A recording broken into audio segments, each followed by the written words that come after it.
Just haven't said when yet. I was going to tell George. Yeah. It was that kind of shaving cream that he asked. Oh, okay. George, Yes. the kind of shaving cream you asked if it was for the glasses. Is it Barbas? No. Barbasol? Yes, that is the kind. I use the Edge, that's all I got. That gel. Makes the shaver slide better. Oh, No cut. I don't know if that'll work Yeah, on your that's the one I glasses said or and you not. doubted me. Edge? No, Barbasol. Oh. Okay. It's 6:30, and before I call the meeting to order, if anybody can hear me out there, tonight is our first chance at live streaming the council meeting on YouTube. So if you want to try it and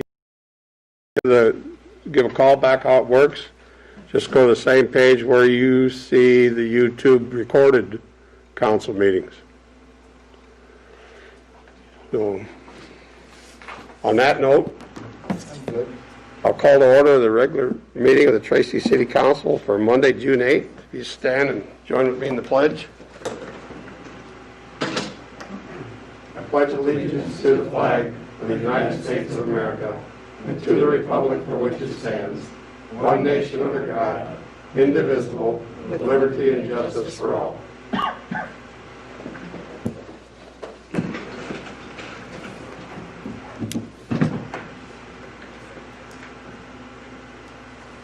Next item is the approval of the agenda. Are there any additions or deletions to the agenda?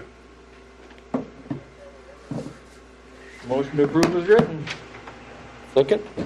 Got a motion and a second. Is there any discussion? All those in favor signify by saying aye. Aye. Opposed? Motion carries. We do not have a public hearing tonight. Is there anyone from the public that would like to address the council for anything that is not on the agenda? Hearing none? Go on to the consent calendar. I'll make a motion to approve the May 26th and June 1st minutes, and I'll just do that. I'll second it. Okay, got a motion and a second to approve the minutes. Is there any discussion? All those in favor signify by saying aye. Aye. Opposed? Motion carries. I'll make a motion to approve the municipal accounts payable without breakthrough beverage. Second? A motion and a second. Is there any discussion? All those in favor signify by saying aye. Aye. Opposed? Motion carries. I'll make a motion to approve accounts payable for Breakthrough Beverage. I'll second. A motion and a second. Is there any discussion? All those in favor signify by saying aye. Aye. Opposed? Motion carries. Next item on the consent calendar is a corrected resolution 2020-24.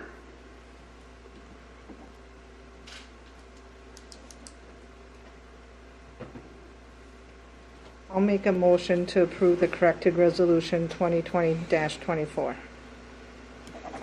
I'll second it. We've got a motion and a second. Is there any discussion? Just for clarification, the corrected portion is regarding...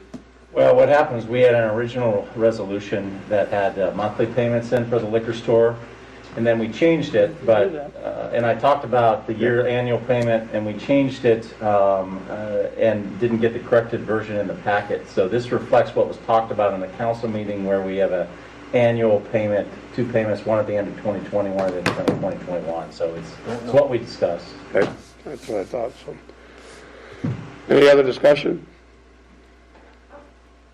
Daniel, call a vote.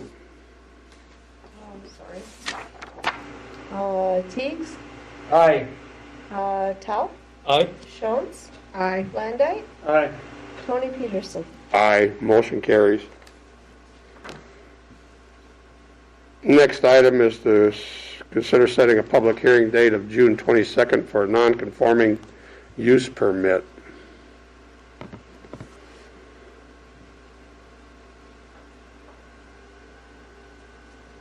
And we're just setting the public hearing date now so it can actually be that day. The planning and zoning is still planning on meeting to go over They have to get it approved the first. necessary paperwork, and then they bring their recommendation forward to us. They can, they would have to call us, the chair would have to call a special meeting in the time in between in order to do that. But yes, they can do that if they so wish. It's not required. Incidentally, this particular action does not require the planning commission to give you a recommendation, but certainly I know that they probably would like to. I missed what it was for even. Well, it's kind of an unusual case, but basically we have a situation where someone wants to add on to their house, but it doesn't meet the setback requirements on the lot line for the particular location, and so they need to get special permission to do what they're doing. We could set it, and if they never meet with the planning and zoning, we just don't have the meeting. Here's what the issue is that the homeowner has a limited window of time to be able to get this done. And we originally had heard it at the Planning Commission a week ago, but what happened is that not all the information was available at that time, and so it got continued to the next meeting, and the homeowner said, oh my gosh, we've got all this stuff happening. You know, and we made the decision because this is a customer service issue. We want to try to help people out as much as possible in town. And so in order to meet their timetable, otherwise they're going to lose the opportunity to move a house essentially to add on to this as an addition. We said, okay, well, this is how we have to do it in order to meet the requirements for a public hearing and the publication of that public hearing that we have to do by law. And so really, we can't push it off any further than that and allow them to do what they want to do. But yes, if the planning and zoning commission finds that they're not going to be able to do it, we could cancel the public hearing at that time. We could either cancel the public hearing or you could have the public hearing. The planning commission is not required to hear an action. I looked at the bylaws and the original ordinance for the Planning Commission, which was created in 1965. And it actually, this kind of action isn't required to go through the Planning Commission.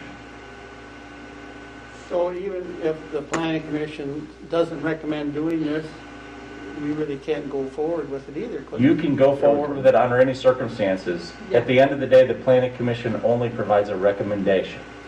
So you could follow that recommendation, not follow that recommendation. The Planning Commission could meet or not meet. Ultimately, it's a choice of the City Council. Oh, okay.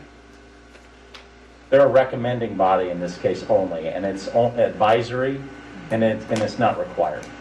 But So if that was to be, we would almost have to kind of physically or at least see a map of how close, what's all going to happen. That's what Yes. the planning commission has requested from the property owner. Okay. And so all the facts aren't here in front of the council because the planning commission is waiting to get all the facts. Yes. But because of the timing factor, the intent is for not us to go around the planning and zoning. It's still for the planning and zoning to get the information, have their extra meeting and everything to meet these deadlines. But we as a council are the ones that have to set the public hearing. Okay. So that's why it's kind of a, It's kind of a little bit out of order. yeah. But it's to accommodate the needs of the folks that are trying to do this project. Okay. It's a way that we as a group can remove any obstacles, to speed things along instead of presenting one obstacle after another, so. Sorry for being so naive.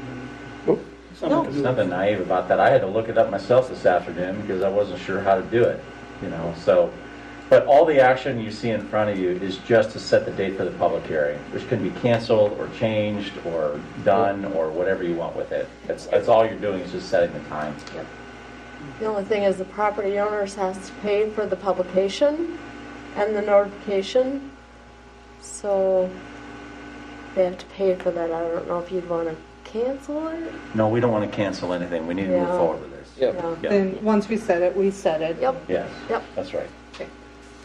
With all that being said, I'll make a motion to approve Resolution 2020-28 to set a public hearing on June 22nd at 6:45 PM. I'll second. We got a motion and a second. Is there any other discussion? Dan, you want to call the vote? Teagues, Aye. Jones, Aye. Landite, Aye. Powell, Aye. Mayor Peterson. Aye. Motion carries. Next item on the agenda is the mayor council communication. I had a couple questions from the public that, Shane, maybe you can help me out. The utility flags in people's yards, how long do they have to stay there before the people can remove them to mow? Really isn't an easy answer to that. I would say everything to the north of Emery Street, they could remove the blue and green ones, but not the pink ones in any case, because there's still road work to be done, and they're Okay, are you just the utility flags, so they go and flag the power lines and telephone and gas and, those that- have to be refreshed every 2 weeks. okay. That kind of depends on when it was called in. If they've been there for more than 2 weeks, then they're no longer needed. Okay, Because 2 weeks is the longest an excavation ticket can go. Yeah. okay, that's, On these highline poles they're putting in, I have neighbors been mowing around them for a month. I said, pull them. After 2 weeks, they're no good anyway. They gotta come and do it again. Do it If they just got put there and they're fresh painting, I would leave them, at least 2 weeks, but And you can always pull them and put them back in as after you Yeah. mow past it too. Yeah. as long as they're in the Like same 18 spot. of them in one corner, I don't know, Dave. I know, but I mean, that's an option too, if you got one flag, because I've done that before. One flag, yeah. One or two flags, and lift them up and I'll put them back when I Some of go them by. got 6 or 7. Yep. Yeah. the survey markers is what you were answering first. Yeah, I thought you were talking the wood lath. Yeah, that was my second question. Okay. So the wood lath can be removed. So like in everything north of Emery right now, the sewer and water's been placed. So they don't need anything that's marked with green, be green or blue ribbon. But all of the pink stuff, being there's still road work, curb and gutter and everything else, the pink one's actually the survey marking, like a hot pink color, actually is marking road setbacks and right of ways. So we want to keep those there until they're done with the paving, and then they could So go. if they've got them on property that isn't even in a construction zone, how long do they gotta stay there? There won't be any construction in them this year. That's a good question. I think that's Chris on that one. Yeah, that was the impetus of my question, is because they're surveyed so far out from where the construction is ready. They're getting the next project surveyed, Yeah. how long do those people have to mow around those sticks, or can they remove them, or you'd think that they're gonna come back and look at them again, because ain't gonna make it through winter with them. No. Well, it doesn't matter if they're there too long. The person could move it, so they'd have to come back and make sure it's right. I think they're gonna go through there, then they do the GPS coordinates, they map everything, and once they're done with all that, I would say they could go, but I'd have to verify and see where they're at and as far as getting everything staked out. If you could get me an answer for the ones that are not in active construction zones, so I can Yep. pass it on. I have one thing, Mr. Mayor. I've been approached by citizens wondering why in the world, as big as the multipurpose center is for the 10 people that want to use it, we can't open it up and keep them spread out. I was going to cover that question actually in my staff presentation, but the short answer is that the guidelines, and I reviewed them again today, say that any social gathering inside can be no more than 10 people. That's what he's talking. And so that's what the issue is that there's a limit of 10 inside for social gatherings. they have all different kinds of regulations depending on, things are. So like people say, well, a restaurant is 50% capacity, or this is that capacity, things like that. The question is how you look at it. It goes back to probably a couple weeks ago when I gave that presentation about, what does that mean in this context? And really it has to do with that social gathering limitation, because that's kind of what it is. People go in and gather. But if, he told me, this person told me that there's no more than 10 of us go there anyway, and we need that interaction with the mask or whatever with these other people. We can't just stay locked up in our homes. So why can't the 10 people that go there go there? Well, I think there's more than 10. I mean, not at all times, but there can be. Well, yeah, I mean, you're talking 10 all day, or 10 at 5 o'clock, and let's say 10 at 6 o'clock, and 10 at 8 o'clock? The last time I was there, ironically, the last time I was there was when I was on a Friday when I was telling them we had to close it, way back in March, when everything was closing down. And, they were having a card tournament there, and there was probably 40 or 50 people there at that time. So He's not asking for the cards, he's asking for the meals. I'm just telling you what the regulation says, is you can't have more than 10. And it's hard for us to police that, and keeping, with the spirit of what we're trying to accomplish in terms of limiting social gatherings indoors. I mean, that's what the regulations are. So I didn't set the regulations, I'm just telling you But what. they may change next week. I was just going to say, I think we just need to kind of keep our fingers on that pulse, because it is a very vulnerable population. But as other facilities that deal primarily with the elderly, high-risk population, as they decrease those limitations or those restrictions, we continue to look at this. Because we do have to remember, it is a high-risk population. Well, he's watching tonight, so the answer is still no. The answer at this point, is no, because the governor's regulations limit these social gatherings to 10 people or less, and we can't say that you're going to have that amount of people or more or less in the room. So essentially, that's what the answer is. Not your fault, but I don't believe the governor and his 10 people last after watching TV last week. So, fully to him. I agree with you in that there's some significant inconsistencies in how they do the regulations. It's frustrating. It's very frustrating. Because every week we have to go in and look at something new and try to figure out how it applies to us. It's very difficult. Okay. Thank you. Anything else in our mayor council?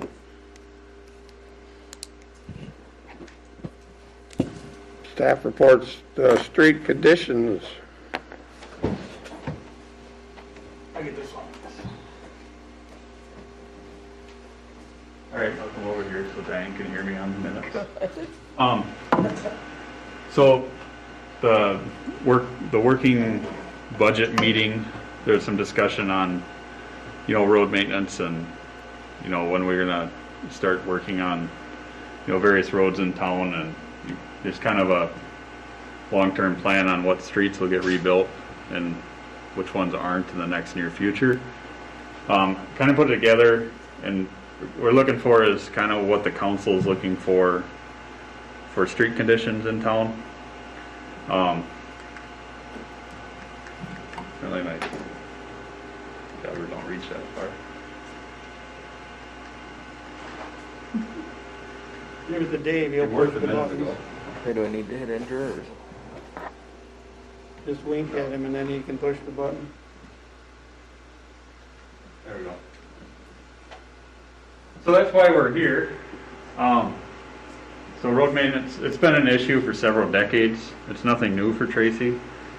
Born and raised here, and I used to bike and rollerblade, and really wasn't any much difference in the late 80s as it is now.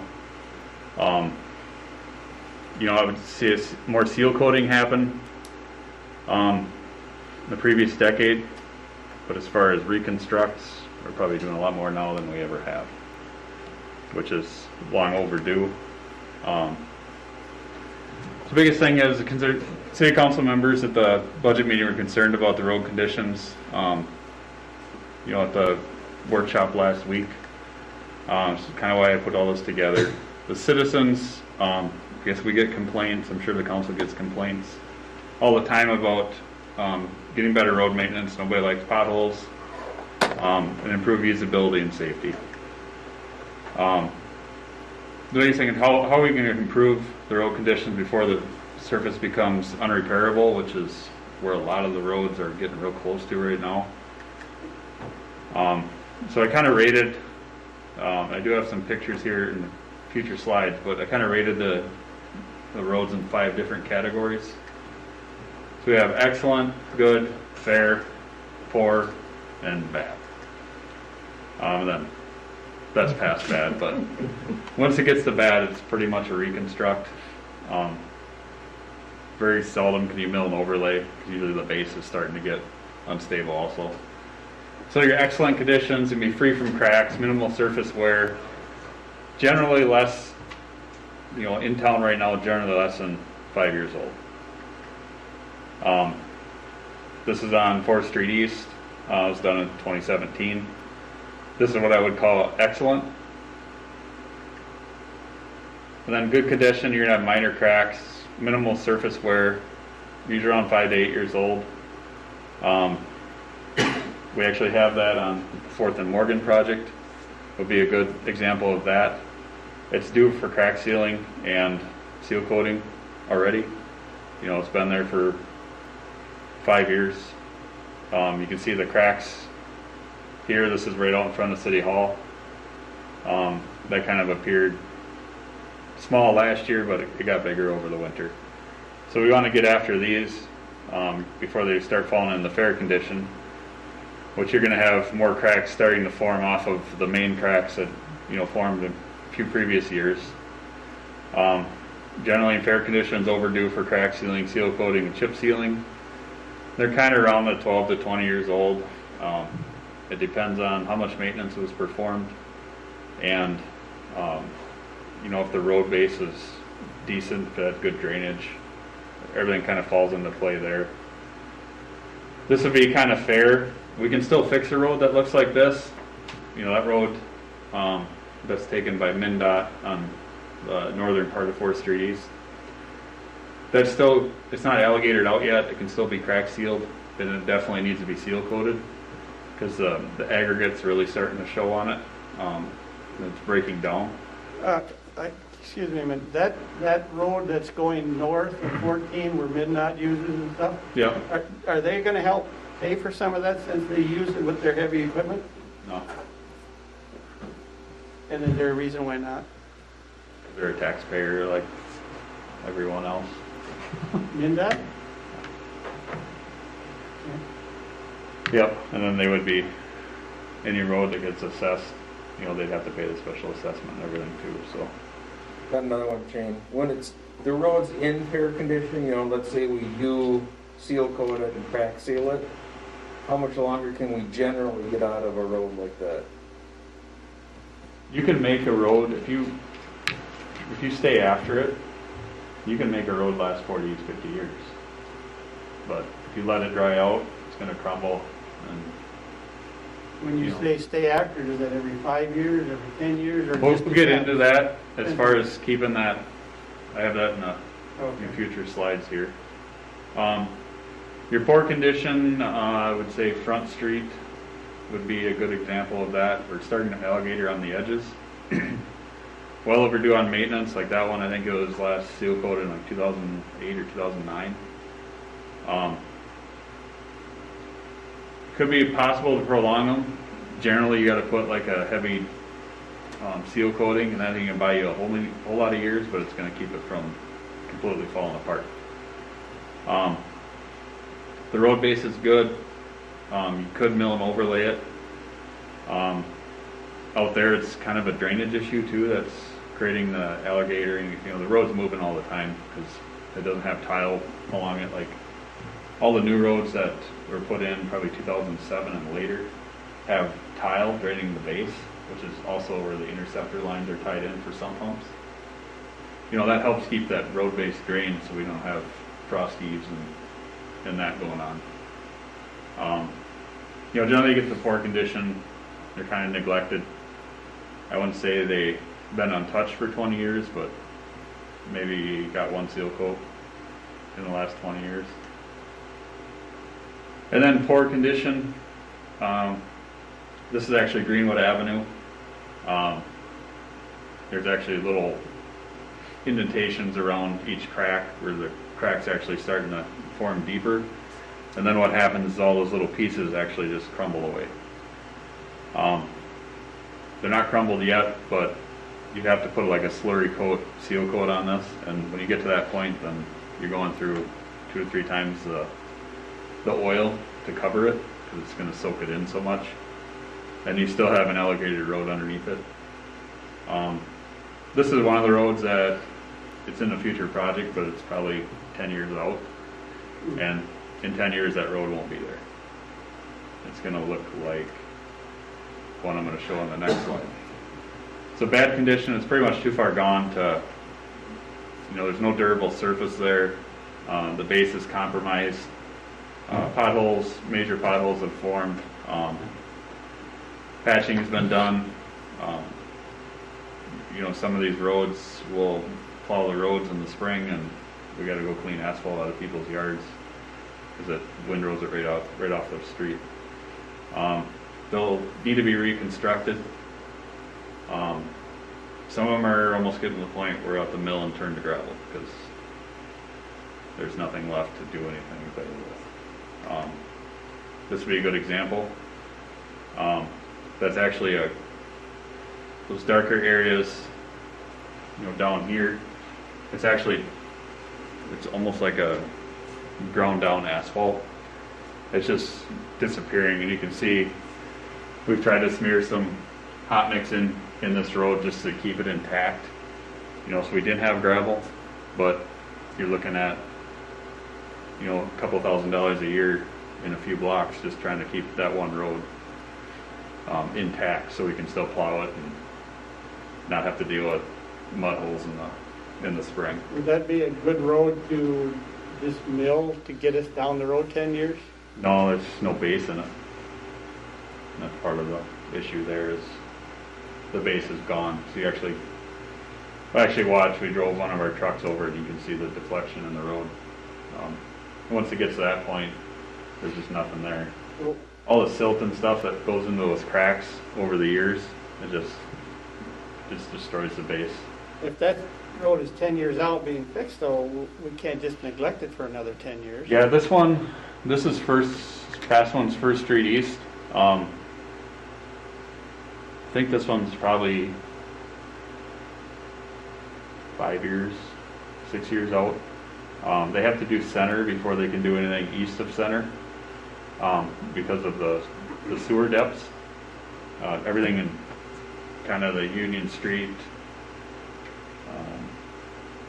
Elm Street, First and Second Street East, everything's super shallow. And to have any housing that has any sort of a, you know, depth to a basement, if they ever add anything there, it's going to be tough to get fall in order to hook them up. Some of them are only 3 feet in the ground. So you're good for slab houses, and that's about it. Obviously, this is the most costly option. We're not, to this point, from lack of maintenance more so, but it's old infrastructure too. You know, and we're kind of basing our infrastructure plan as far as replacement based on the road surface and the infrastructure condition. You know, so it's kind of a 2-for-1 whenever we can. You know, some of the roads are still okay that we're tearing out to do these projects, but in order to get from point A to point B, that the middle stuff's going to have to go too. As far as the asphalt road maintenance standards, crack seal, they want you to crack seal every 3 years, seal coat, chip seal every 5 years, and some even say as early as 3 years. If the base has got good drainage, 5 years is plenty. I think as long as you're keeping the crack sealed. obviously pushing the intervals further apart will shorten the road life. So, you know, if you push out and only seal it every 10 years, you're gonna cut your road life down. If you plan on replacing it in 20 years, you know, you can adjust your maintenance schedule to make sure it makes that 20 years. But otherwise, it's a lot cheaper just to maintain it. Just the benefits of crack sealing: it seals the water from the base of the road, keeps water out, and if you keep the water out, it's going to prevent your frost heaving, and then once your frost comes in, you know, to the cracks in the road, it's going to start expanding and pushing those cracks bigger, which also creates some of the alligatoring and other problems too. Seal coating, UV is probably the worst on a road, that and heavy traffic. It's breaking down the oil in the road from the sunlight. So that seal coating extends that. It also adds, so if you can seal coat and then you can chip seal too. Chip sealing is more just impregnating rock into your seal coat layer, and then you're creating another wear surface there. That prolongs the surface from eroding the bituminous, and it's refreshing the surface, so when the plows and everything else that's scraping snow and just general traffic, it's not wearing into the main part of the road. Then you just keep refreshing that over time. It does seal some of the smaller cracks that you may not notice. You know, when you're crack sealing, usually they're bigger cracks. You know, the oil will get in there and seal a lot of those before they become bigger. And then you start getting weeds forming. We usually spray our curb and gutter once or twice a year right now, because we always get weeds forming between the gutter and the street surface. So, and then seal coating also, it enhances the appearance of the road too, which is more of a cosmetic. So where do we go from here? So we're in the planning stages right now of road inventory and current conditions for each block of the city. We'll take what I can find for each road and when it was maintained, when it was installed, best we can. There's a lot of information I don't have, because there's no record there. It could have been from the 80s or the 70s. And then just take each block, put it in a spreadsheet, and then we can log on there when it was built, when it was sealed, when it was crack sealed or seal coated, chip sealed. That's also going to help us with claims such as FEMA, which we're struggling right now with Front Street, because they're going to go after us for deferred maintenance. So they're not going to pay. It's like, well, you didn't maintain your road, so we're not going to pay anything for it. Don't know what the outcome of that's going to be, but we're fighting through that now. Reviewing future phases, like I mentioned before, do further maintenance. If they're going to be reconstructed in 3 years, there's really no reason to do really anything to them, other than if there's some potholes that are a safety hazard, you know, we'll deal with those, but nothing as far as seal coating or crack sealing. Obviously there's going to be an increased maintenance cost to implement better streets. In the long run though, it's going to save us with reconstructs. Reconstructs are not cheap. So, like I said, maintenance more cost-effective approach versus mill and overlay or total reconstruct. And even if you do maintain a street, eventually it's going to wear out, just like concrete does or anything else. So, if the base is decent yet, you can still mill and overlay it and get a little more time out of it. Mill and overlay will not last as long as the original construction, because generally if there's a crack underneath it, it's going to show through. Questions? I'm going to date myself. The city at one time had the equipment to do the seal coating and chip sealing itself. And I know we've had the discussion before, which is more cost effective, to find that equipment or to hire it done. Yeah, that's a good question. I can answer that one. Is that- You don't have the manpower to do that first off. It takes a lot of manpower to do it. And there's different ways to do crack sealing. Most people, they call it blow and go. They blow out the cracks and they put the rubber in. Some people go as far as routing the cracks out, which is they'll walk behind a machine. I think the county does that on some streets or some of their highways. But then there's other opinions that say, why make the crack bigger or then fill it back in? You're using more material and you're wasting manpower and you're making the problem bigger. So there's different opinions on doing that. Obviously blow and go. We have the compressor and everything to do it. We don't have the kettle to follow it.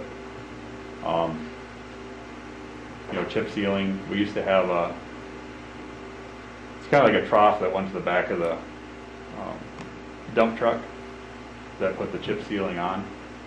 So I think that's from the 50s or maybe even the 40s. There's nothing left to that. I think we have the tank from the old oil trailer they had, but I'd say there's nothing there as far as the pump or anything there. So I think they used to have a truck that they sold years ago too. But Yep. So in order to replace all the equipment that's no longer functional, it's not cost effective between labor and I haven't looked and equipment. see what the oil cost is.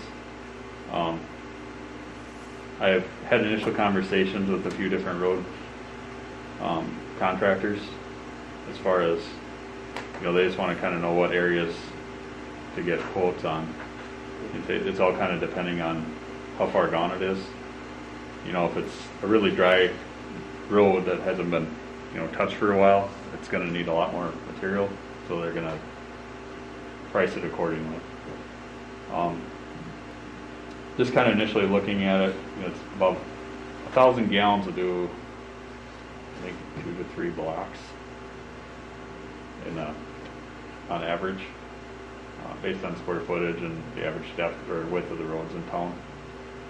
So, it's quite a bit, and then there's some licensing requirements as far as, because it's a hazmat, it's going to take a different license to go get it too. So, and I believe that's fingerprinted too. Labor's labor, whether you're doing it or they're Right. furnishing the labor. Yep. I don't know. Yeah, there's just a lot of maintenance to be done in town. So are we planning on doing any of it in the next? We this did put summer, some money next summer? aside for this year. Do that again? There is some money set aside for this year. Kind of waiting to see how COVID turns out, but Let me answer that question partially. You budgeted $60,000 for road maintenance in 2020. That won't touch what we need. When Shane said that we're going to need to put more money into it to maintain the streets at a certain level, it's a magnitude more than $60,000.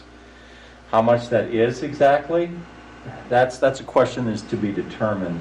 That's an answer to be determined, because the first thing we need to do is go out and figure out what we have and what the condition the streets are in the first place, which is what the inventory that Shane needs to put together.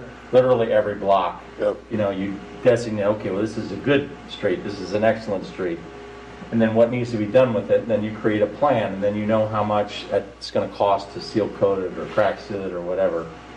And so then we can put numbers on paper. So our thought is that we do this exercise first, then we start talking about the budget in 2021. We can kind of show you what it would take to do this kind of regular program on an annual basis. But the short answer is that we'll be able to do a little bit this year, but we won't be able to do as much as you would probably like, because that money isn't budgeted. But it should be based on, what that plan is, what that level of services that we set with the budget. So that little bit of money that you got, which isn't a little bit, but that money that you got, will you try to save the better streets? So the newer streets would be the first priority. I was gonna say 4th Street East, just south of Holland there. Yeah, 4th Street East, that was '07. That Yeah. needs help. We got the 2009 project on 8th Street. That's due. That hasn't been touched yet either. Little spot by 2nd Street, and 2nd Street itself is newer, and that has new infrastructure under it too. So everything with newer infrastructure on it, we need to try to save those roads. And then 4th and Morgan, at least at the minimum. Well, 4th we don't have to do anything with because that's county. But Morgan Street here, that was done in 2015, I believe, or 2014. That would at least need to be crack sealed this year. Seal coating probably isn't the end of the world if it waits a year, but that for sure needs to get crack sealed so we don't get any worse. Do we have enough money to do what you're talking though this year? That's why we need to get everything together and we'll get a quote. And the bigger the project, the better rate we get. You know, if they just come in and have them do a block, it ain't worth their time. So if we can get a project out of it, put some bids out. It's a little bit different way to look at the budget. You know, there's two ways to look at it. Oh, we can afford $60,000, what can we do with $60,000? As opposed to asking the question, okay, what is our need this year based on our program and how much money is that going to cost? What I'm suggesting is that we move from kind of the first, you know, way of looking at it to the second when we start budgeting in 2021. So hopefully, you know, you'll get more information, you know, later on in the summer to get an idea of what that looks like. We don't know yet, but just know that, you know, we recognize this is the priority of the city, it's the priority of the city council, and we want to make sure that you know, have all the information you need to be able to make good decisions about what we should be spending on this. I did find I think SEH did a pavement study. I think it's dated back in 2007. There's a lot of streets that haven't been touched since 2007 that were bad in 2007. So, and that First Street East is that last one that I took a picture of. That's probably one of the worst streets in town that we're putting a lot in it just to save it. Because for maintenance wise, because at least we can keep sweeping it, we can keep plowing it, you know, and we're not going to have to turn it to gravel anytime, you know, next couple of years. I think it's going to be real tough for us, but we're just trying to keep it sealed as much as we can. And if we start getting a lot of potholes in the line, you know, try to fix that. This First Street East, is that the one by the pool? East and west of the pool, or? It'd be west of the pool. So 2nd Street East dives right into the pool parking lot. So this would be one block to the west. Yeah, that's a bad one. Yeah, and it's not too bad. You get north of Emory. And even Elm Street isn't terrible on that hill there. But if you get south of that, it's in rough shape. Yeah. You wouldn't rollerblade there anymore. You could on the gutter if you can stay there. But people can pretty much plan. There's going to be some, you know, crack sealing, overlaying, or something basically every year for. Yeah. We'll probably just try to build it up in baby steps. Because right now, you know, I was talking to Eric too about you got all these bond payments for these street projects too to tie in this, plus try to do maintenance, you know, without raising the taxes too much. You know, it's kind of like which direction do you go?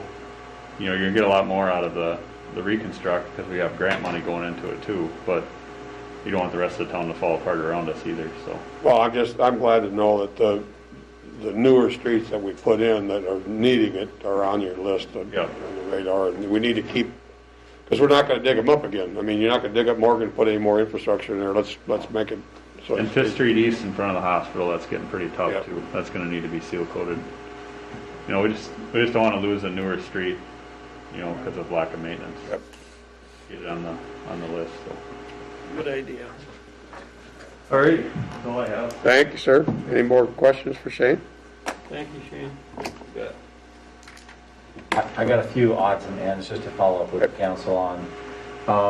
2 weeks ago, we asked about fence ordinance for pools, and of course our attorney got back to us saying that if someone built a pool in the backyard and something happened to someone, an injury or something like that, that the liability is really on the homeowner. Whether we do something or not, you know, makes no difference. And I heard back from a majority of city council, and it sounds like we don't want to move forward with anything, and so we won't be planning on doing that, just to close the loop for you and the public. Talking to Shane this morning and Tam, it looks like, a liquor store opening on July 1st. We're going to try to start moving stuff on the 29th and the 30th of June. And so that's what we're looking at right now. There's only a few things left. The only thing that would complicate that is, and we might end up having to do it ourselves, is the contractor that's putting in the ceiling for the ceiling tiles.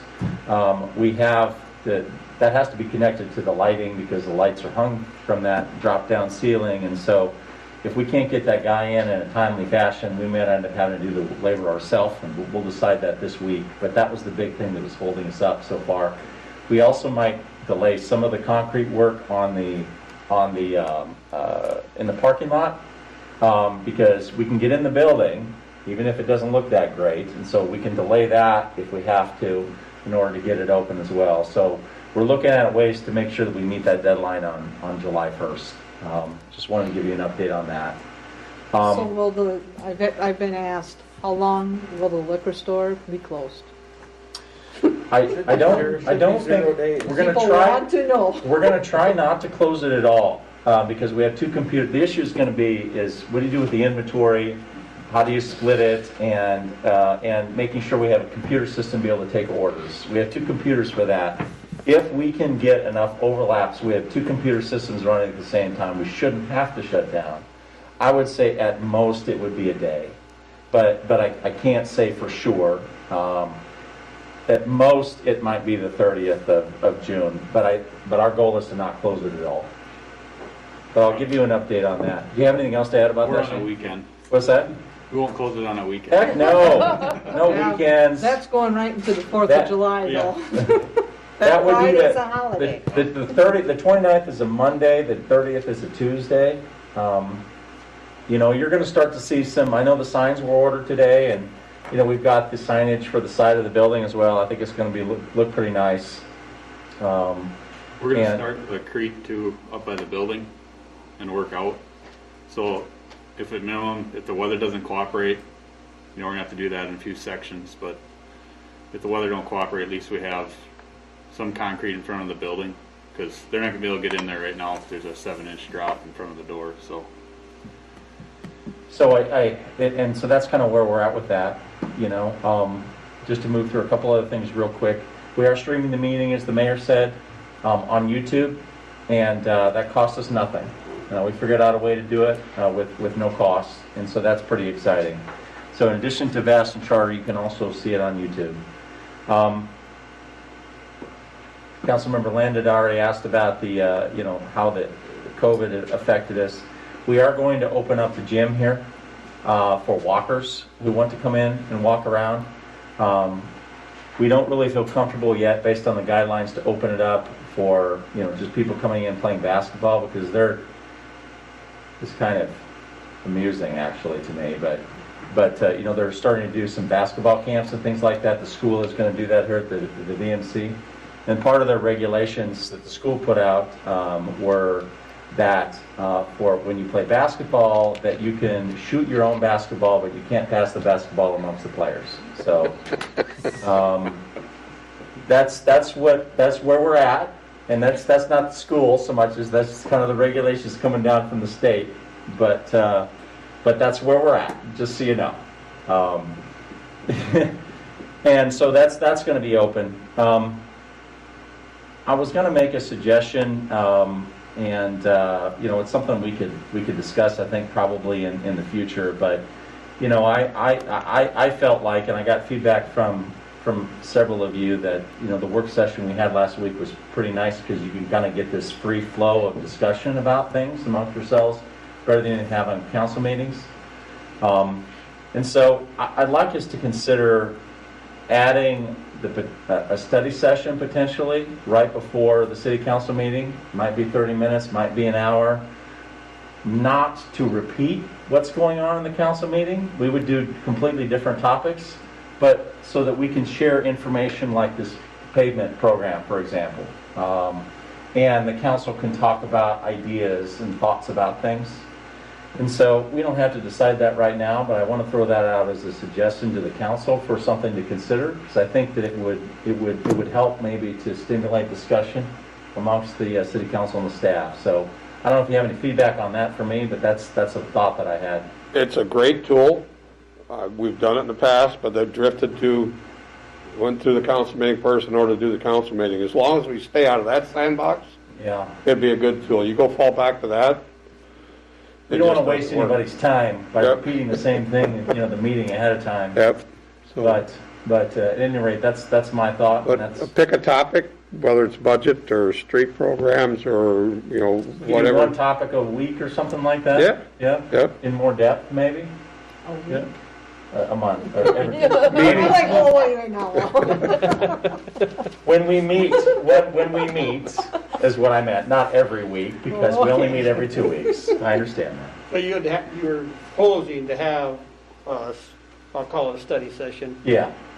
every 2 weeks with one, Yeah. the street or library or. Right. And then you can have kind of a general topic. We can give you more in-depth information about it. I think the more information you have, the better decisions you're going to make. Yep. That's my suggestion is that, so we have a regular council meeting at 6:30. We meet at 5:30, to have an informal discussion about whatever the topic is that week. And, it gives you a chance to ask questions. And it's also something we don't, we're not required to televise anything, of course, but in my experience, you will typically televise the formal council meetings, but maybe not the work sessions, study sessions beforehand. Kind of like what we did last week at the library. Of course, they're open to the public, and I would presume Per would come and report on what was happening, but that would be my suggestion, is that we do that as an informal meeting and then televise the city council meeting afterwards. Does Diane make lunch for all those meetings? Hey, you're going to have to put more money in the budget if you want dinner for every meeting. I'm telling you That that. just wasn't Diane, that was on the budget, huh? Absolutely, it was. There's no free meals. Diane put it together, though, that's Yeah. for sure. Did a fine job. No, I think that's a great idea. It'd be worth trying it. Just If you want, I can try it, we can add it at the next meeting, and we can do a topic. We could actually do, the one that I was planning on doing was really what we found in terms of this building, in terms of maintenance, because, we did some asbestos cleanup and other mold mitigation in the basement, and, trying to figure out how we can preserve this building. So maybe maintenance. Yeah, I don't, but I'm open for other topics if the council's interested in hearing about something else in particular.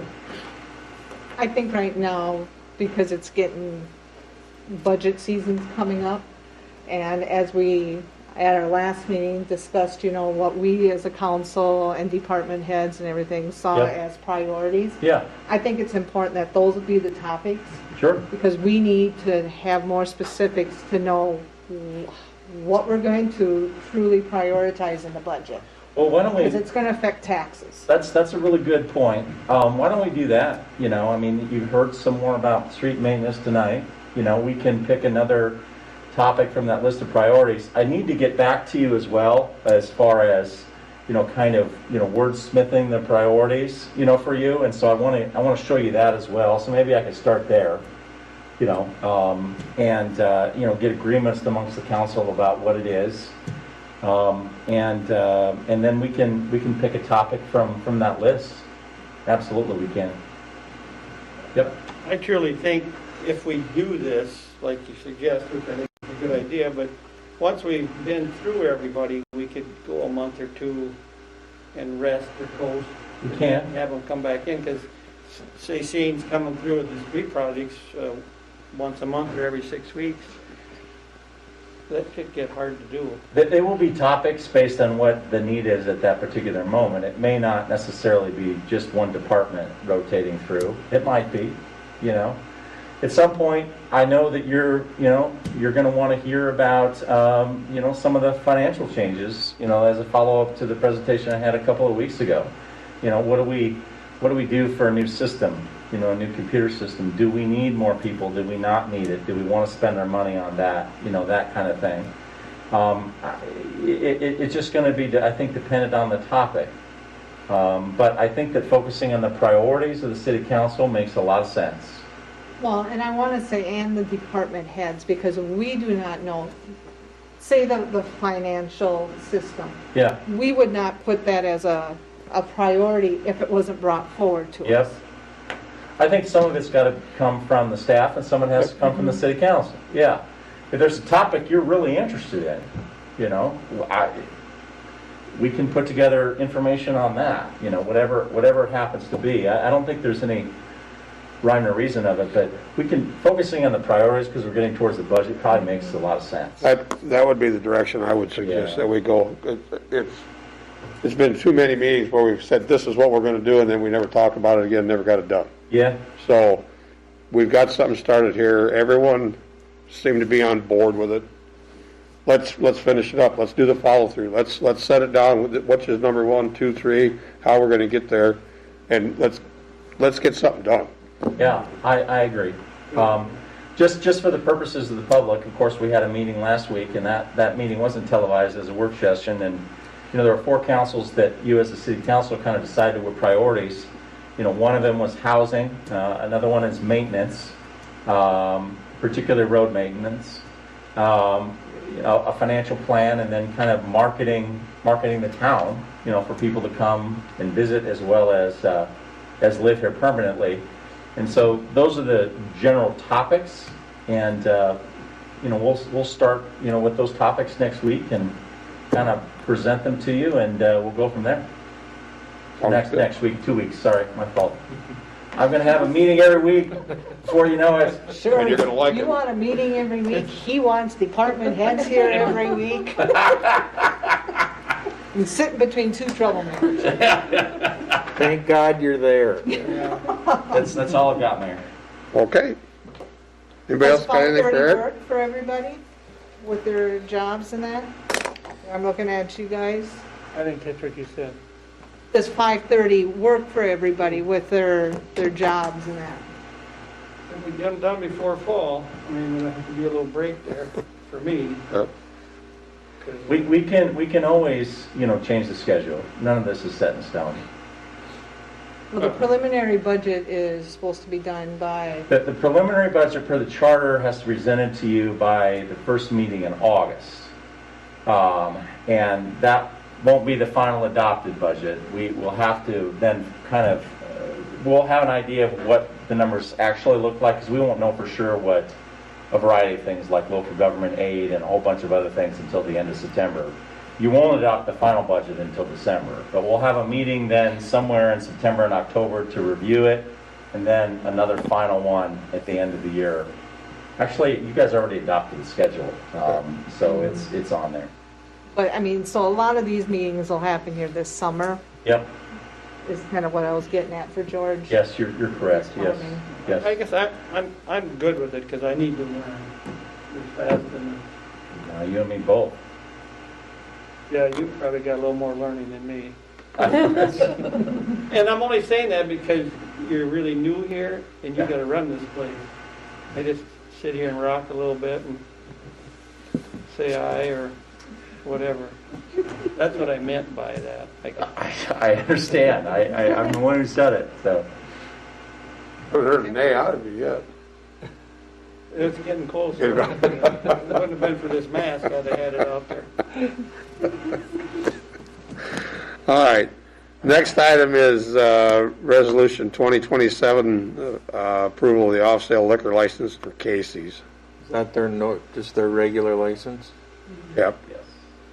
I'll make a motion to approve resolution 2027, assuming all their fees are paid and everything's okayed. I'll second that. We have a motion and a second. Is there any discussion? Go to vote. Landite, Aye. Towle, Aye. Jones, Aye. Teagues, Aye. Mayor Peterson. Aye. Motion carries. Next item is to request to go to closed session for the city administrator's review. I'll make that motion to close the meeting for the 3-month review. Second. Motion and second, is there any discussion? All those in favor signify by saying aye. Aye. Opposed? Motion carries. Nothing from the city attorney. I'll entertain a motion to close the open session. Can I mention one thing, Mayor? Sure. I got to answer your question from earlier. If they're marking a control point X, the laugh, it Okay. can be removed, but he said it's easier for them to find them if they can leave it there, but if they're a nuisance, they can pull them out. I Okay. mean, if they're like this. Yeah, I think they usually write on them with permanent marker. Yeah. It'd be like control point X, or Oh. they'll be in an X. You'll be in the next, yeah. There's actually something in the ground that it's marking, so that they're just trying to locate those. They're kind of like checkpoints for their surveying. Like a lock pin for the tripod. Yeah. That- so, That's good to know. I will pass that on if you didn't catch it tonight. Leave them if you can, but if they're troublesome, you can pull them. So. Anything else?